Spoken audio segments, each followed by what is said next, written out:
The first thing the alien scientist learned about the human was that he used his freedom to save the one who had taken it away. 18 hours earlier, Ethan Carter woke to cold light and the smell of ozone. It sat in the back of his throat like a swallowed coin, sharp and metallic, while a ring of white radiance burned above him with the patience of a star that would never set. He tried to lift his hands and felt the restraints answer first, not with pain, but with a thin electric hum that traveled along his wrists and settled into his bones. Not chains. Something cleaner than that. Something designed by a species that believed mercy was inefficient and fear could be measured in numbers. He blinked against the glare and forced his breathing to slow. The surface under him was smooth as polished stone, colder than hospital steel, and faint blue symbols moved beneath it like fish under ice.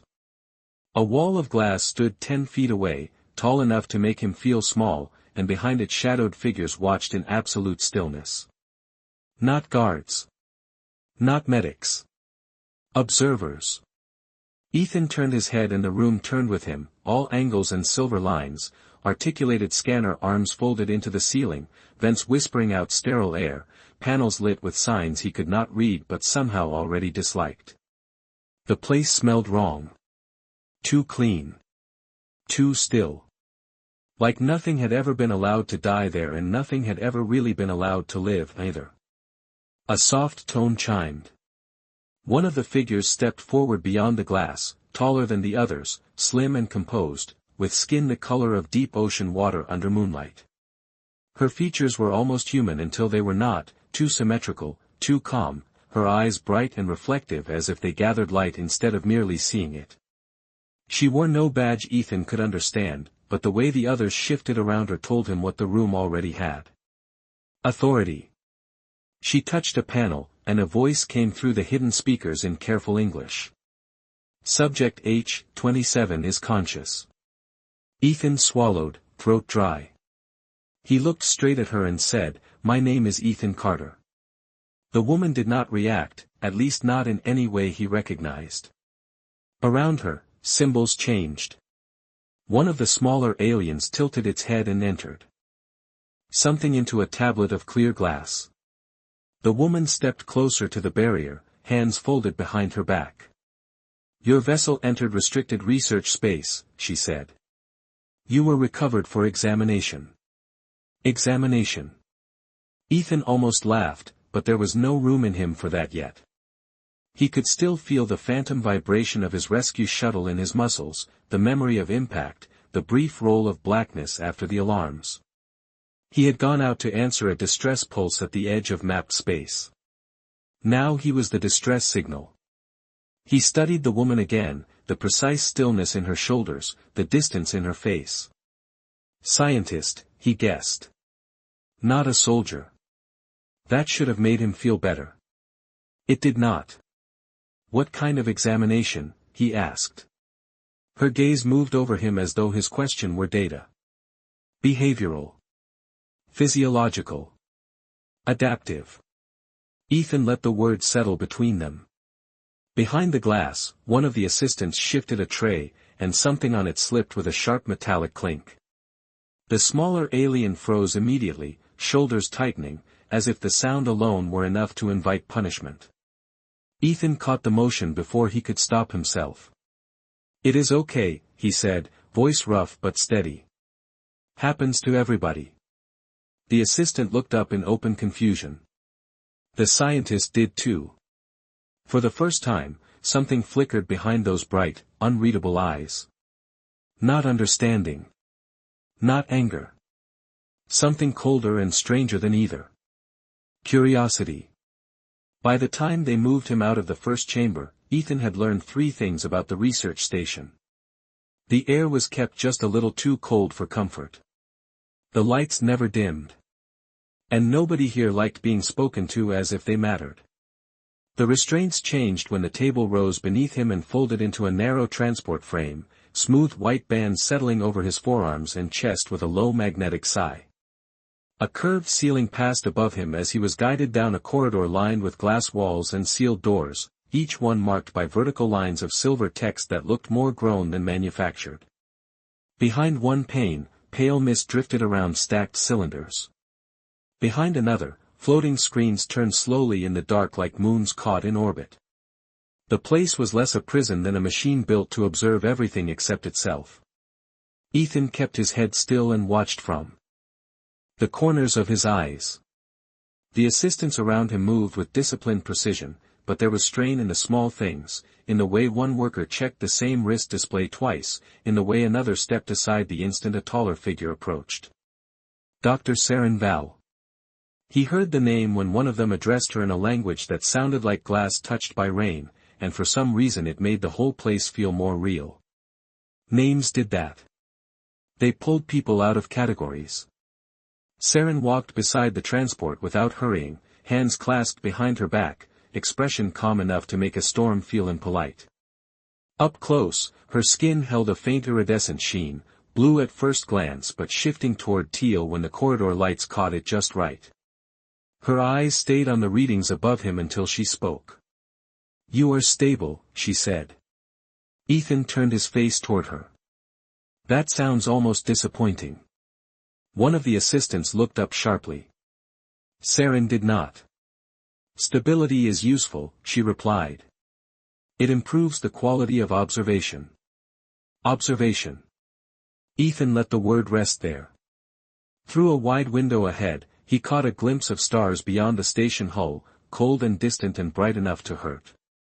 Home was not out there, not anywhere those stars could show him, but the sight of open space still loosened something inside his chest.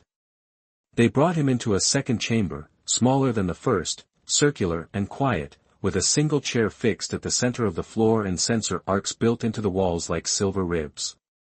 The restraints released in sequence, and for half a second Ethan simply sat up and looked at his hands, flexing feeling back into his fingers. No bruises. No cuts. Everything about this place said it preferred neatness over cruelty, which somehow made it worse.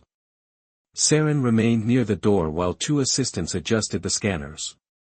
One of them, the same smaller alien from earlier, fumbled a clear instrument case. It slipped, hit the floor, and split open with a brittle crack. The room went still. Ethan saw the young assistant freeze, shoulders locked, eyes lowered in the universal posture of someone waiting to be reduced. Saren said nothing, but silence from a person in charge could be heavier than shouting. Ethan exhaled and leaned forward in the chair. "Hey," he said gently. "It is all right. You dropped a box, not the galaxy." The assistant looked at him as if he had spoken in a language older than stars. Saren turned at last, her luminous gaze settling on his face with that same impossible, searching stillness. "Why do you continue to do that?" she asked. Ethan met her eyes.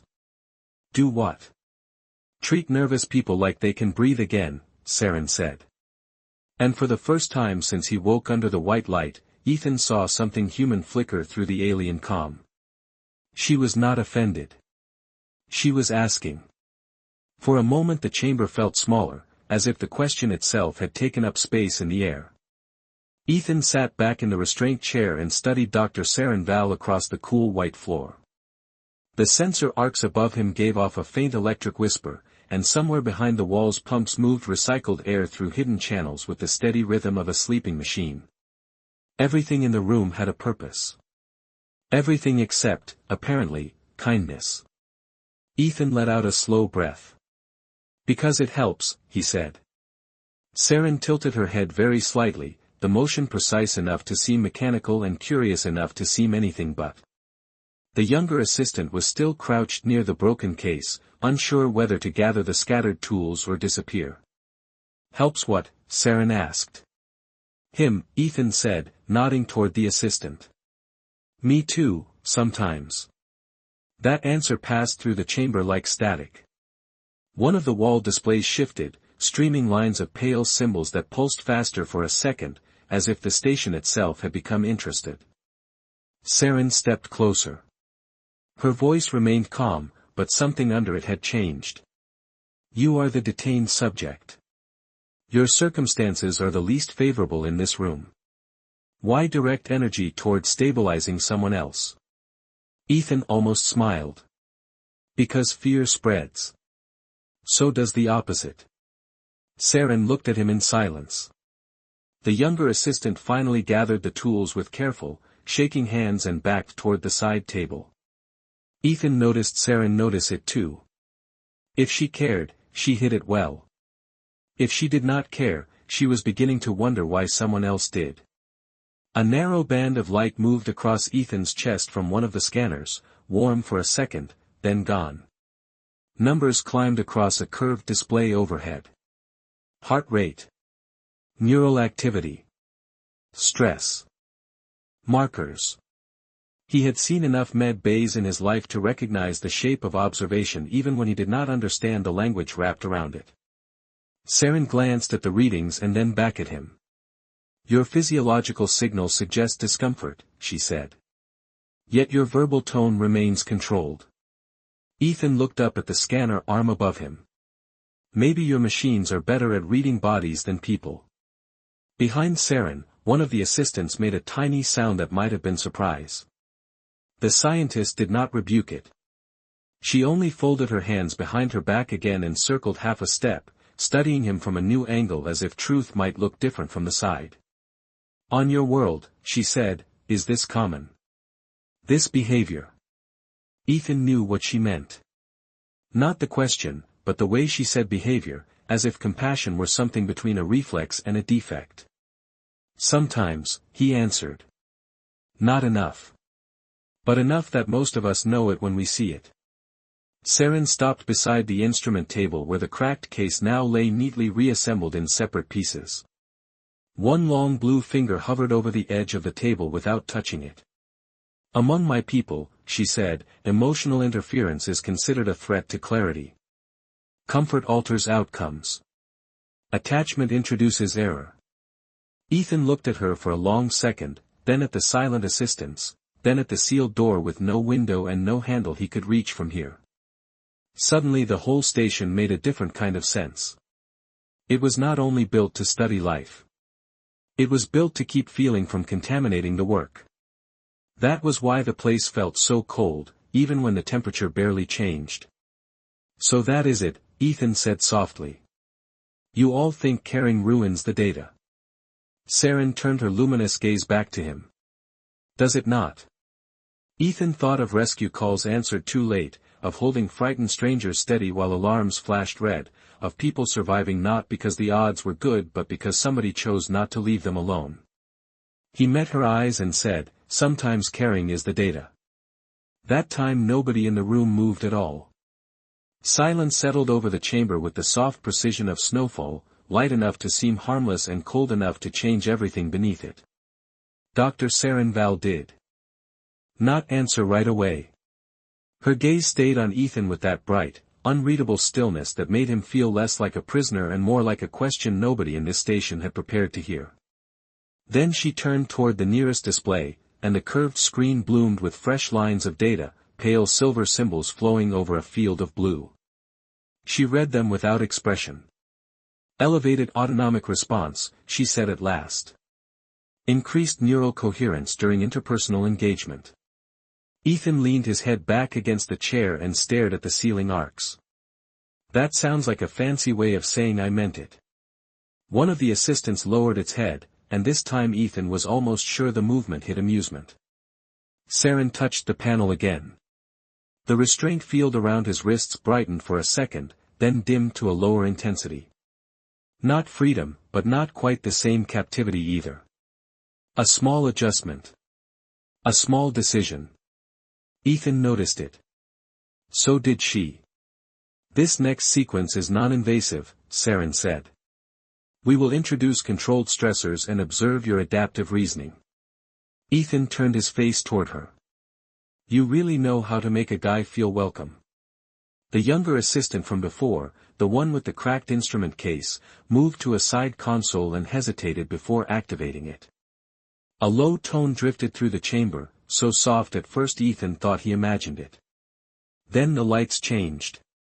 The white glow narrowed, the edges of the room fading into deeper shadow while the sensor arcs overhead brightened like ribs beneath skin. A pressure door somewhere beyond the wall sealed with a heavy magnetic thud. The chamber suddenly felt a lot less like a lab and a lot more like a place built to study isolation. Ethan felt his pulse kick once in his throat. Not panic. Just the body keeping score. The display above him responded at once, painting the rhythm of his heartbeat in thin blue lines. Environmental Restriction Protocol, Saren said, watching both him and the data. Subject response tracking begins now. Ethan listened to the hum of the system, the colder air flowing through the vents, the subtle way sound no longer traveled the same in the room. It had been engineered well. No random sharpness, no obvious threat, just enough sensory narrowing to press on a person's mind and see what surfaced. He had spent 43 hours once in an emergency crawlspace with a damaged comm line and only the breath of another trapped crewman to remind him the universe still contained people. Compared to that, this was elegant. Which was the problem?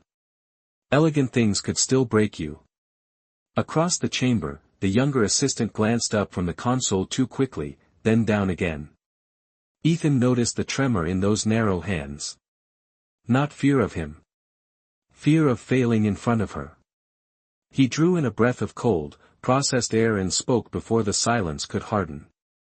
"You can relax," he said, his voice carrying easily in the stripped-down acoustics. "I am still just sitting here." The assistant froze. Saren slowly turned from the display. "You are under observation during a calibrated test," she said. "Why address the technician now?" Ethan looked from her to the trembling hands at the console. "Because somebody should." Saren stood very still. The lights painted silver along the angles of her face and made her eyes look almost transparent.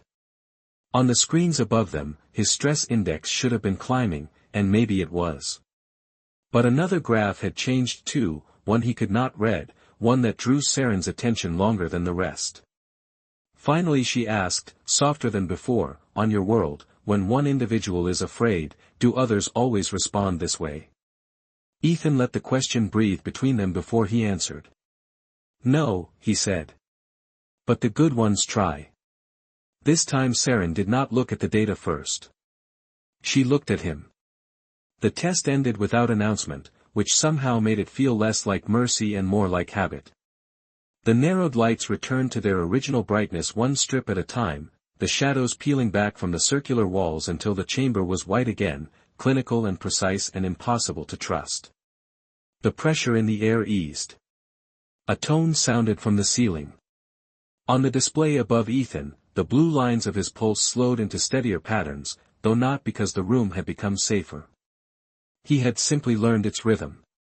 Dr. Sarenval studied the final readouts in silence while the assistants moved around her with careful, economical steps. Nobody spoke. Nobody celebrated.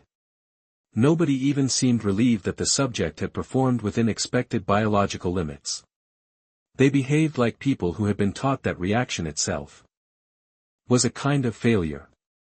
The restraint field around Ethan's wrists dissolved with a soft hiss, and for one brief second he almost lifted his hands just because he could. Then a new ring of pale light formed around the chair instead, not touching him, just reminding him how freedom worked here. One permission at a time. A narrow slot opened in the wall beside him, and a small tray slid out on magnetic rails. It held a clear container of water and a sealed nutrient ration the color of wet sand.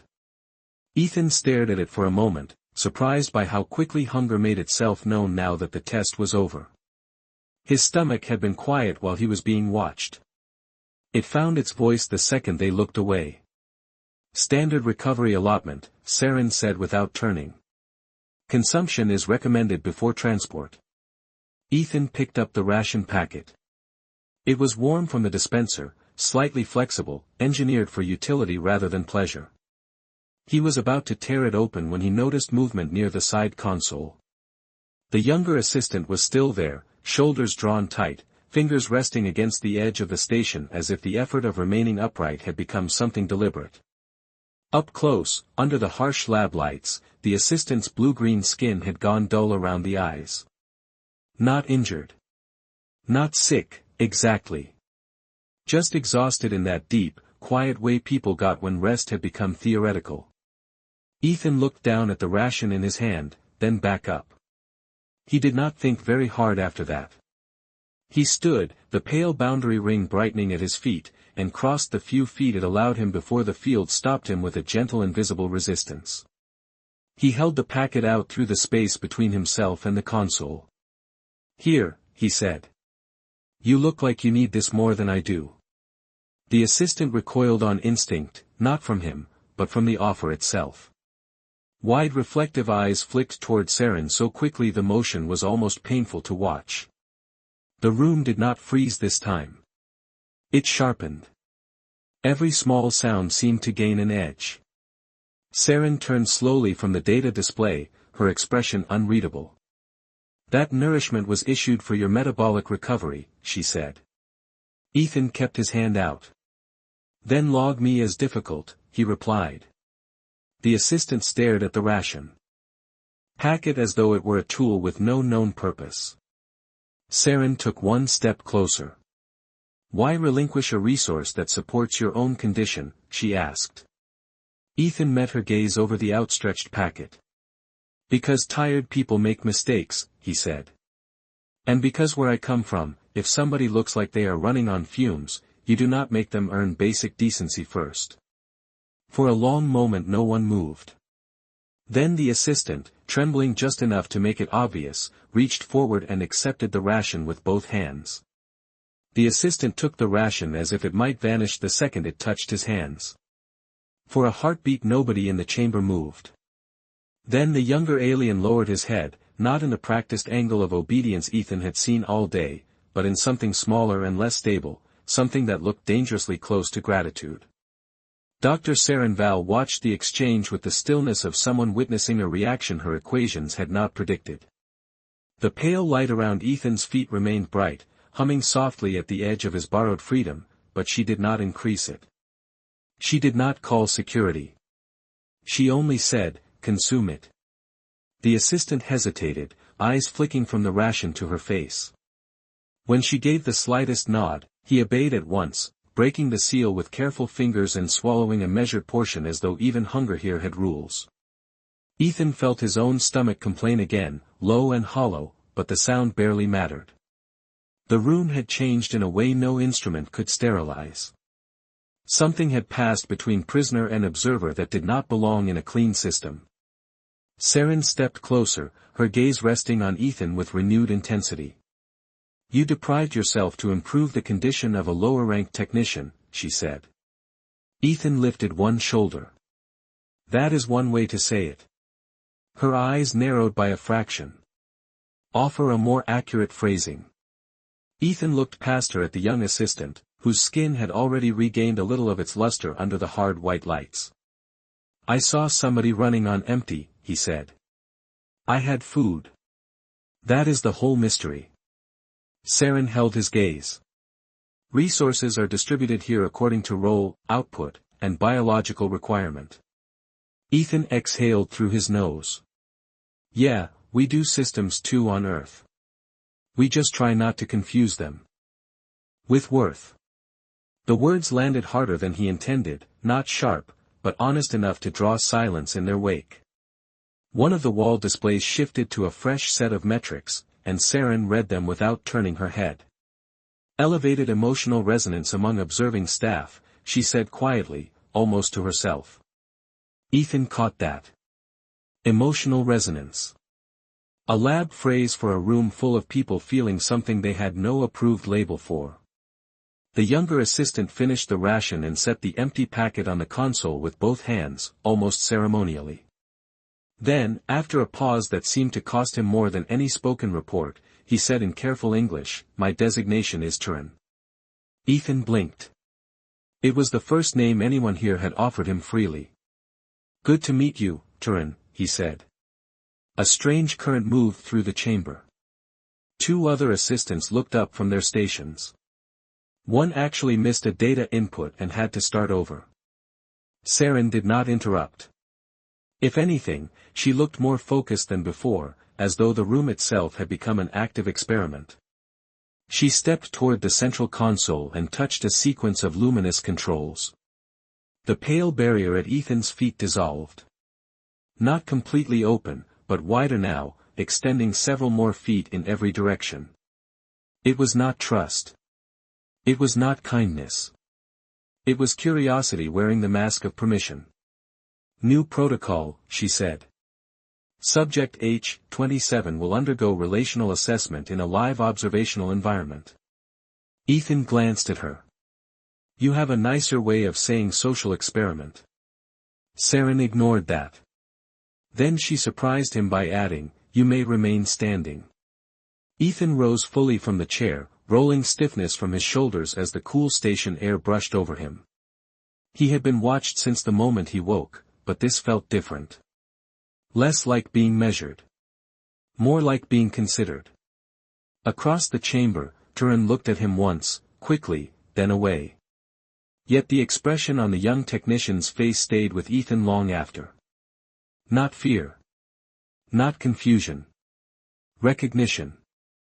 And for the first time since the crash, Ethan had the unsettling sense that he was no longer the only one being studied. They moved him out of the circular chamber without restraints for the first time, which felt less like a concession and more like a test disguised as courtesy. 2 silent security units followed at a measured distance, not close enough to touch him, not far enough to forget him, while Dr. Saren Val led the way through a corridor washed in cool blue light. The station seemed different on foot. From the chair, from the table, from the boundary rings and scanner arcs, it had felt like a machine. Walking through it, Ethan began to see the lives trapped inside the machinery. Technicians crossed transparent bridges carrying data slates that shimmered like frozen water. Soft chimes sounded from wall panels at regular intervals, marking shifts or tasks or warnings he still could not read. Air moved through the vents with the faint mineral scent of recycled water, and every polished surface reflected the station back at itself in endless clean lines. No clutter. No personal touches. No photographs taped to workstations, no coffee mugs gone cold beside keyboards, no little proof that anyone here expected to be remembered. Saren guided him into a broader observatory bay where the far wall was nothing but glass and stars. Real stars this time, not a slit of them through a transport corridor, but an ocean of black space lit by distant suns and slow-turning dust. Ethan stopped before he meant to. Beyond the glass, a blue-white planet hung half in shadow, ringed by pale bands that caught the light like smoke made solid. The sight hit him harder than the restraints had. It reminded him how far away Earth was, how small every promise looked from orbit, how lonely the universe could feel when it was beautiful enough to make you ache. Saren noticed him looking. This station orbits Vera 3, she said. Ethan kept his eyes on the planet. Got to admit, your people know how to pick a view. For the first time, a nearly smile touched the edge of her mouth and disappeared so quickly he might have imagined it. This environment has been selected for cognitive stability among senior staff, she replied.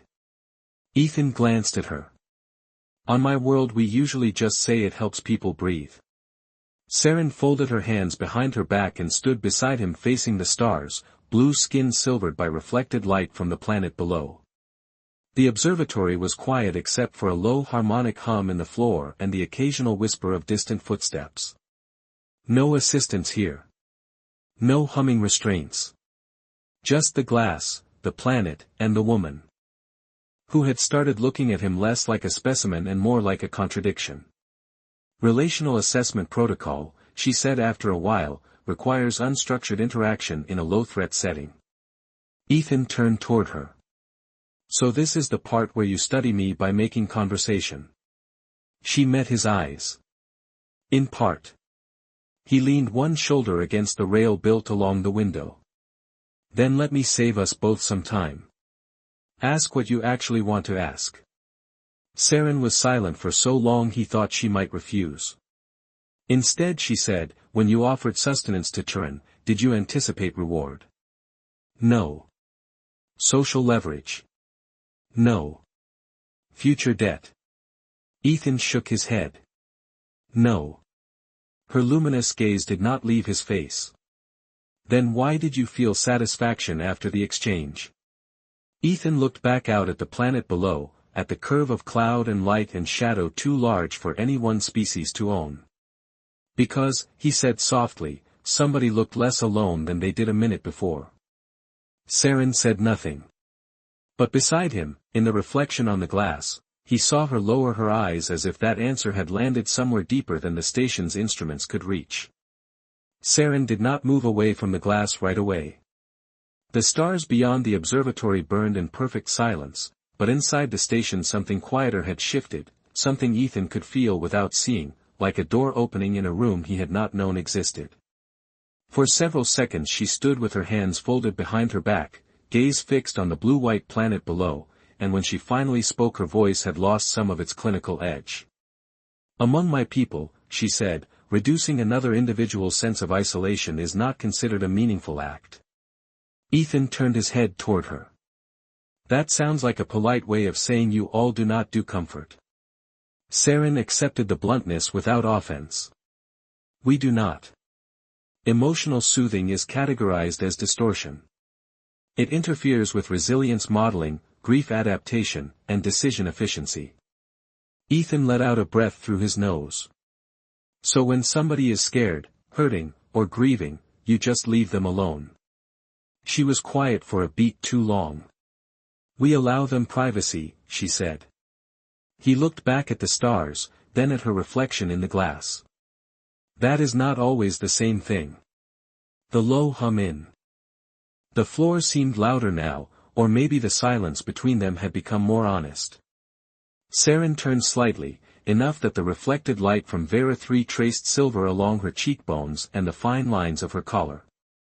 Her species carried themselves with such control that even a small hesitation felt enormous.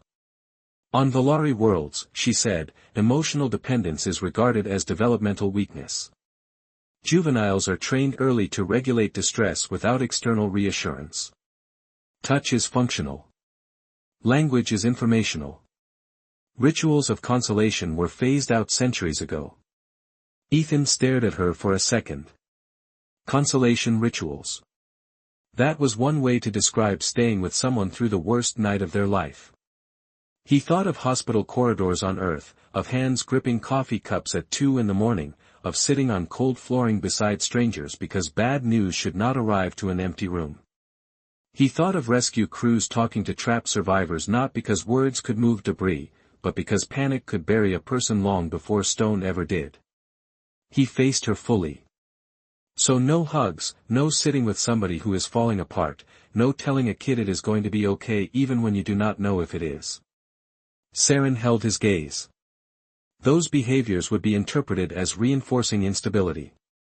Ethan gave a quiet, disbelieving laugh that held no humor. "On Earth we call that being there." Something flickered across her features, not irritation, not quite confusion. "Thought, maybe. Real thought."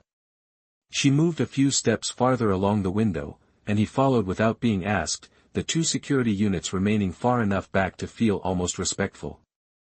Below them, storm systems turned slowly over the planet's luminous atmosphere, great white spirals spinning over dark ocean.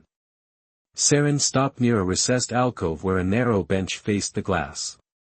It was the first seat Ethan had seen on this station that did not look like it came with restraints or a purpose-built diagnosis. She did not sit. Neither did he.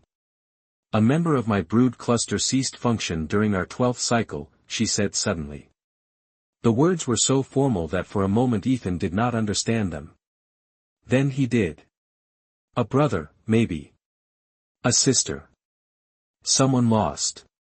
He looked at her more carefully and saw the control in her posture for what it really was. Not absence. Containment. On my world, she continued, the event was processed individually. Productivity leave was granted. Data records were amended. No one remained with me. No one spoke of him again. The observatory seemed to tilt around Ethan for one impossible second, not from motion, but from the quiet force of what she had just admitted. He did not speak right away. He had the strange sense that whatever came next mattered more than most doors, more than most locks. When he did answer, his voice was low enough to belong to the stars and not the station. I am sorry, Saren. The words landed between them with almost no sound at all. Yet she went perfectly still, like someone hearing an unfamiliar signal on a frequency they had been told did not exist. Saren did not answer his apology. For several seconds she only stood there beneath the observatory lights, blue skin turned silver by the planet below, her reflection suspended in the glass beside the stars like a second, quieter ghost. Ethan had the sudden impression that he had spoken a phrase no one in her life had ever given without agenda, protocol, or correction. The two security units remained near the entrance, motionless as carved metal, but even they seemed farther away now. The station's low harmonic hum filled the silence between them, steady and artificial and completely unable to smooth over what had just happened. When Saren finally moved, it was not dramatic. She simply inhaled a little deeper and turned toward the recessed bench by the window. This time she sat. The gesture was small enough to miss and enormous enough to change the room. Ethan stayed standing for a moment, then lowered himself onto the far end of the bench, leaving space between them out of instinct rather than caution. The seat was colder than it looked, built from the same seamless white material as the rest of the station, but the glass before them opened the universe wide enough to make even that seem bearable. After a while Saren said, on Valari stations, expressions of sorrow are typically reserved for data memorials. Individual acknowledgement is considered imprecise. Ethan looked ahead at the curling cloud bands over Vera 3. That sounds lonely.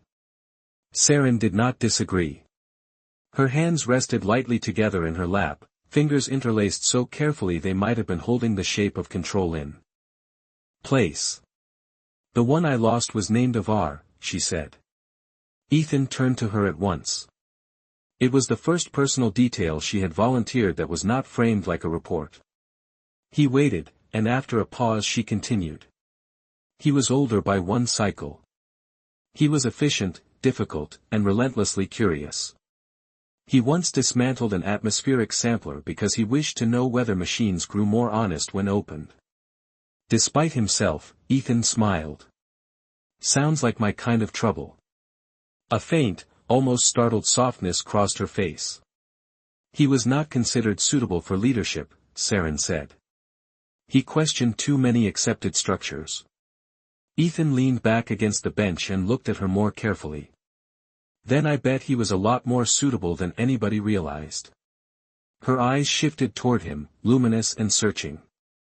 On my world, questioning structure without proposing a superior model is considered wasteful. Ethan nodded slowly.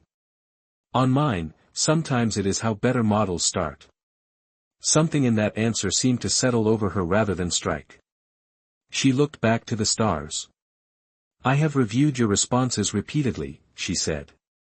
There is no consistent indication that your prosocial behavior produces strategic advantage within these conditions. Yet it persists. Ethan rubbed his hands together against the station's dry chill. Maybe not everything good starts as strategy. Maybe sometimes it starts because somebody taught you not to leave a person alone with their worst moment. Saren's gaze dropped to his hands, then rose again. Taught by whom? Ethan thought of a dozen faces at once, a paramedic with tired eyes and coffee breath, a father who fixed broken hinges before he fixed his own sleep, a school counselor who knew the names of every kid who ate lunch in silence. People, he said. Good ones. The answer seemed to trouble her more gently than the others had. Before she could respond, the observatory doors whispered open and Turin entered carrying a translucent data slate against his chest. He took 2 steps into the room, saw Ethan seated beside Saren, and froze with visible uncertainty. Saren accepted the slate without comment, but Ethan saw the young technician's eyes flick once toward him. Not fear this time. Something steadier. On the slate, silver text flashed across the surface in urgent pulses. Saren read it, and the little warmth that had gathered in the observatory thinned at once. Her posture straightened. The station-wide harmonic shifted half a note lower. Somewhere far beyond the glass and polished walls, an alert had begun. The alert did not come with sirens. It came with a change in the air, a subtle tightening of the station around them, as if the walls themselves had straightened.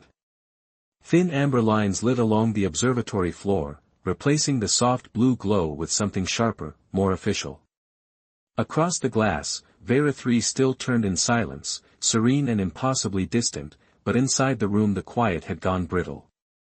Turin stood motionless just inside the doorway, hands clasped around the now empty data slate as though letting go of it would mean admitting what had arrived on it. Saren read the pulsing silver text once, then again, and Ethan saw the shift in her face before he understood the reason. Not fear. Not exactly. Recognition, maybe. The kind that came when duty and conscience finally noticed each other. He rose from the bench slowly. That does not look like good news, he said. Saren angled the slate so the text vanished from his view. No, she said. It is not. Her voice had returned to its earlier precision, but now he could hear the effort inside it, the careful seams of control drawn tighter than before. A station-wide directive has been issued by the Oversight Council. Ethan glanced toward the amber floor lines, then back to her. And I am guessing I am in it.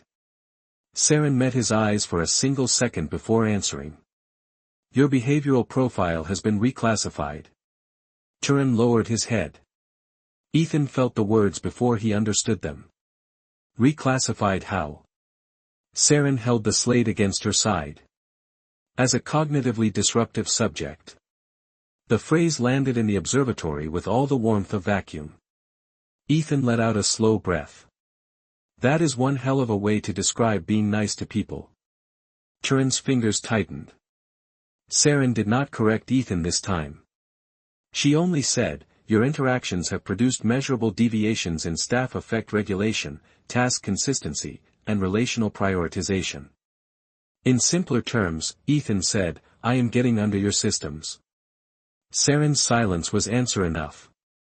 Beyond the observatory glass, a distant ship moved across the planet's limb, small as a splinter of light. Inside, the amber guidance lines brightened another shade. Transfer protocol, Ethan guessed. Saren inclined her head. Level 9. Neural mapping has been authorized. Non-compliance penalties have also been authorized. She did not elaborate, and she did not need to. Ethan had worked enough emergency scenes to know when people were choosing careful words because rougher ones were standing just behind them. He looked at Turin, then back to Saren. So after all this, after the questions and the tests and the field trip with the stars, you are handing me over to a machine because your council is scared of empathy. Turin flinched at the word scared as if it were too honest for the room. Saren did not. Her luminous eyes remained fixed on Ethan's face, and for the first time since he had met her, he saw something like fatigue there. The council does not fear emotion, she said quietly. It fears contamination of precedent. Ethan almost laughed, but there was no humor in him. On Earth we usually call that fear with better branding. The observatory doors opened wider behind Turin. 2 additional security units took position in the corridor, their polished frames catching the amber light. No weapons were drawn. None were needed. The threat here had always come wrapped in procedure. Saren stepped forward, close enough now that Ethan could see the faint shimmer in her blue skin and the tiny reflection of the planet turning in her eyes. I can delay the transfer by 11 minutes under review authority, she said, so softly that Turin nearly missed it. Ethan stared at her. Why tell me that? Saren's answer came after the briefest pause. Because, she said, I do not yet know whether what you do is irrational. Or whether it is something my people forgot how to measure. 11 minutes was not enough time to escape a research station in orbit around a world that was not his, but it was enough time for the truth to show its face. Ethan looked at Dr. Saren Val, at the amber lines on the floor, at Turin standing rigid in the doorway with uncertainty written all through the way he held his shoulders, and he understood that nobody in this room was thinking about procedure anymore. They were thinking about consequence. Before he could answer, the observatory lights flickered once. Not a dimming. A stutter. The glass before them caught it and sent the reflection of the stars trembling across the room. Turin's head. Snapped toward the corridor. Saren touched the data slate, frowned, and then touched it again harder. Status relay interruption, she said. The words had barely left her mouth when the station gave a low shudder under Ethan's feet, subtle but unmistakable, like a giant machine clearing its throat. The harmonic hum in the floor dropped out for half a second. Then came a new sound, one Ethan knew too well from damaged ships and failing structures, pressure doors cycling out of sequence.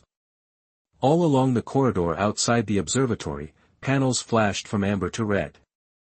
A cool draft rushed past the threshold carrying the sharp scent of ionized metal.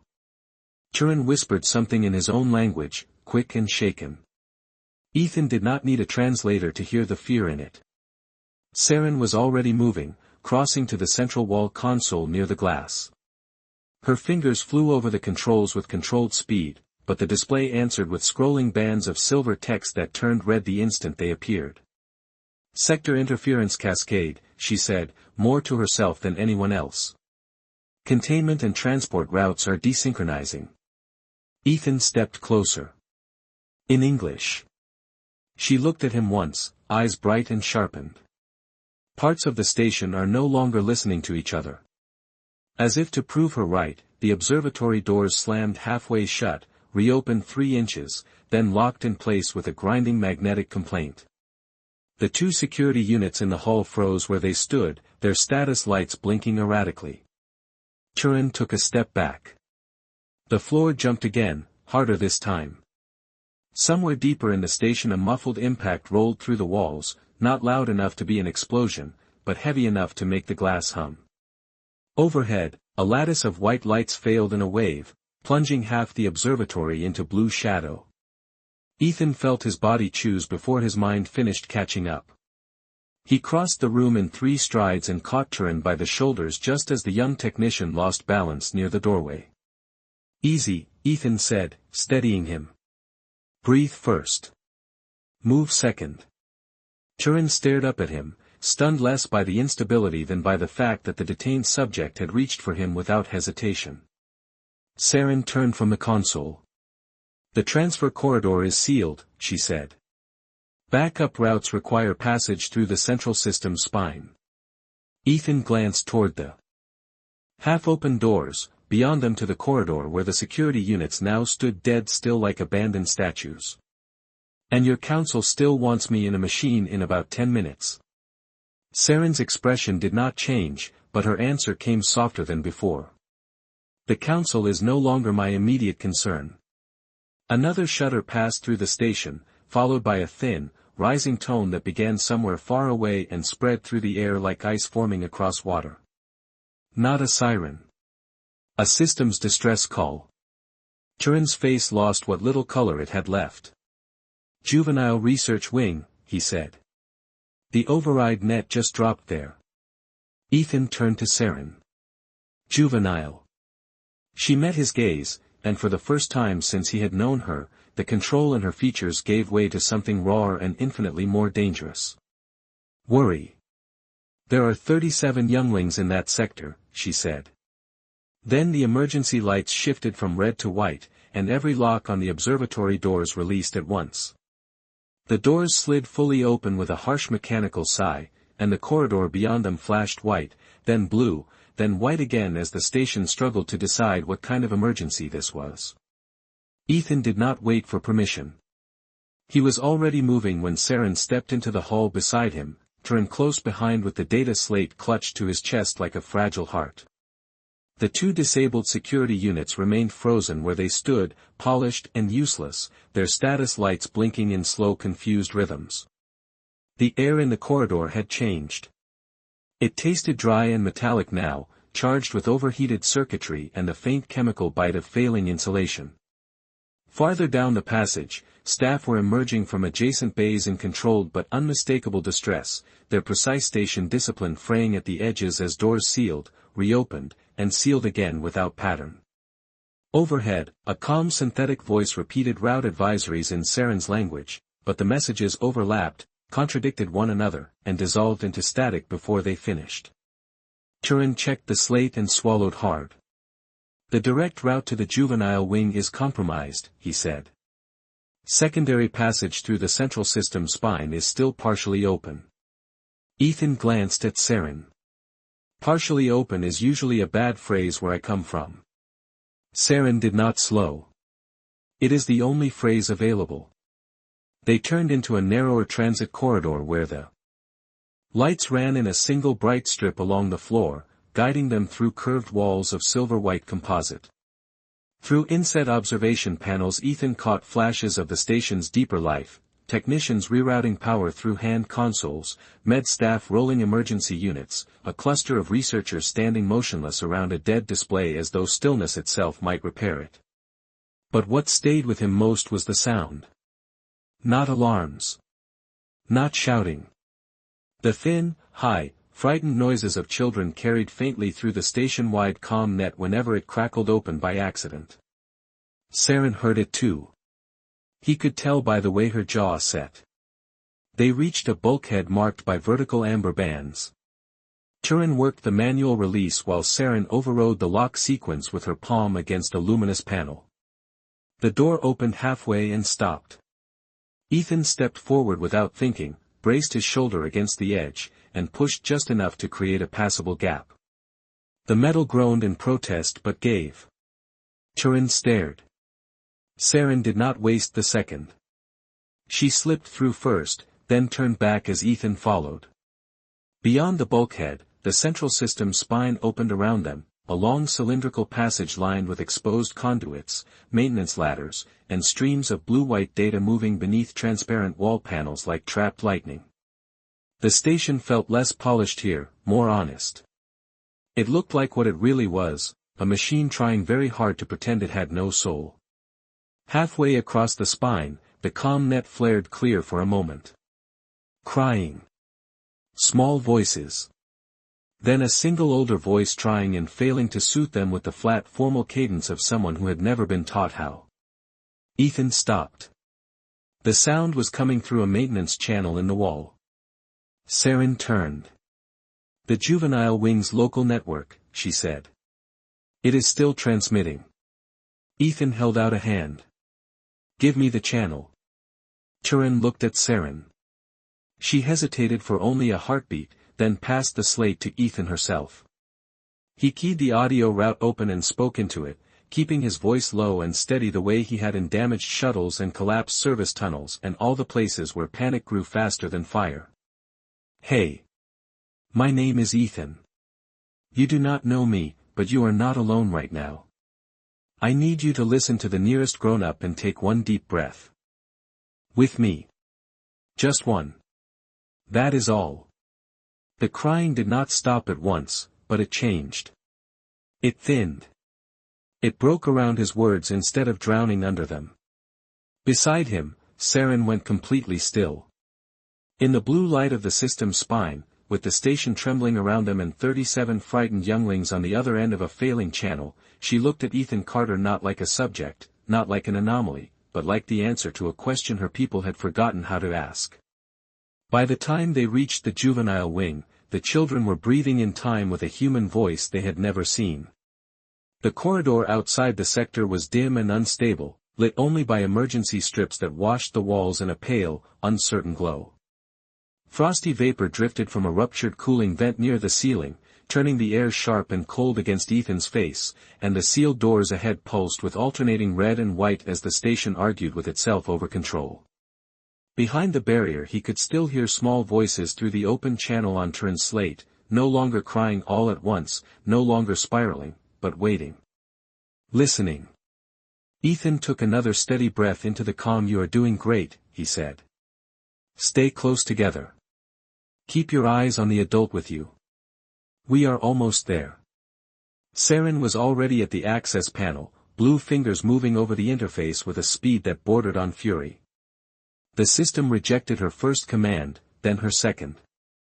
Council lockout, she said, each word clipped clean. The juvenile wing has been prioritized for containment, not release. Ethan stared at the sealed door. You lock kids in during a system failure. Saren did not look at him. We isolate variables during instability. Ethan let the silence answer that for him. Then he stepped beside her, looked at the frozen symbols on the panel, and said, "Tell me what opens it manually." Turin blinked in surprise. "There is a maintenance relay beneath the lower housing," he said. "It will require synchronized input from 2 points." Saren shifted at once.